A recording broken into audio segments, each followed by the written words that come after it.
मारेंगो Asia hospital group का हिस्सा मारेंगो CIMS अस्पताल ने एशिया में पहला रक्तहीन हृदय प्रत्यारोपण करके हृदय प्रत्यारोपण में एक महत्वपूर्ण प्रगति की है।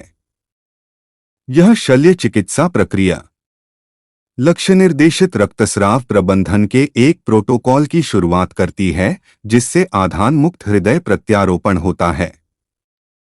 हार्ट ट्रांसप्लांट प्रोग्राम के निदेशक doctor Dhiren Shah, heart transplant surgeon डॉ. Dhaval Naik, cardiothoracic anaesthetist doctor Niren Bhavsar और मारेंगो सीआईएमएस अस्पताल अहमदाबाद में हार्ट ट्रांसप्लांट एनेस्थेटिस्ट और इंटेंसिविस्ट डॉ. चिंतन सेठ ने परिणामों को सफलतापूर्वक पूरा करने के लिए टीम का नेतृत्व किया। यह सर्जरी 52 वर्षीय भारतीय मरीज श्री चंद्र प्रकाश गर्ग पर की गई, जो इस्केमिक डायलेटेड कार्डियोमायोपैथी और अंतिम चरण की हृदय विफलता से पीड़ित थे। दाता एक 33 वर्षीय व्यक्ति था जिसने एक सड़क यातायात दुर्घटना में अपनी जान गंवा दी। हाई एंड हृदय प्रत्यारोपण जैसी सर्जरी में ट्रांसफ्यूजन के लिए उच्च मात्रा में रक्त की आवश्यकता होती है, क्योंकि सर्जिकल प्रक्रिया के दौरान काफी मात्रा में रक्त फैल जाता है। उच्चस्तरीय सर्जरी के दौरान रक्त आधान संभावित जोखिम और जटिलताओं का कारण बन सकता है। रक्त भी एक अंग है और रक्त चढ़ाना अपने आप में एक अंग प्रत्यारोपण ही माना जाता है, जिसकी पूरी निगरानी और नियंत्रण किया जाता है।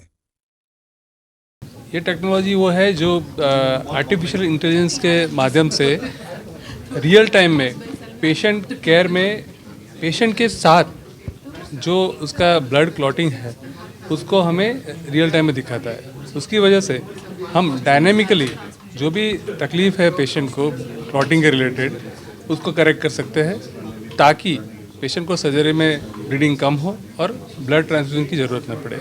क्योंकि जितना ब्लड हम देते हैं आर्टिफिशियल, मतलब जो भी किसी और व्यक्ति का ब्लड अगर किसी और व्यक्ति को जब देते हैं तो उसकी वजह से कॉम्प्लिकेशंस होती है। तो ये कॉम्प्लिकेशन मिनिमाइज़ हो सके, पेशेंट की रिकवरी अच्छी हो सके और उसका हॉस्पिटल में स्टे कम हो, उसके पैसे बचे और अच्छी तरह से उसकी बाकी की लाइफ भी निकले, उसके लिए हम ये टेक्नोलॉजी यूज़ करते हैं। तो शुरुआत में क्या कुछ आपको चैलेंजेस का सामना करना पड़ा जब कुछ नया शुरुआत कुछ भी नया जब हम शुरुआत करते हैं तो डेफिनेटली चैलेंजेस तो आती है।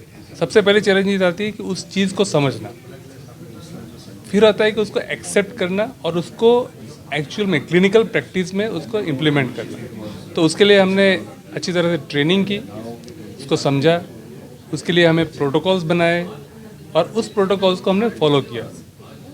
साथ में सब लोगों को साथ में लेके चलना पड़ता है। सर्जन्स है, हम एनेस्थेटिस्ट है, पूरी हमारी एक टीम होती है, सब लोगों को साथ में लेके चलने का।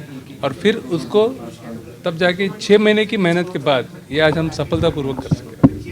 कॉस्ट क्या पड़ेगा, एक मिडिल क्लास फैमिली इसको अफोर्ड कर सकता है क्या? मैं उसको दूसरी तरह से बताऊंगा, कॉस्ट बेनिफिट होगा, क्योंकि हम ये टेस्ट के लिए कॉस्ट स्पेंड कर रहे हैं, पर उसके सामने ब्लड के लिए जो स्पेंडिंग होता है वो कम होता है, कॉम्प्लिकेशंस रेट कम होता है, तो उसके ऊपर जो खर्चा होता है वो कम होता है, और दूसरा पेशेंट का हॉस्पिटल में स्टे कम होता है, तो वो खर्चा भी बचता है।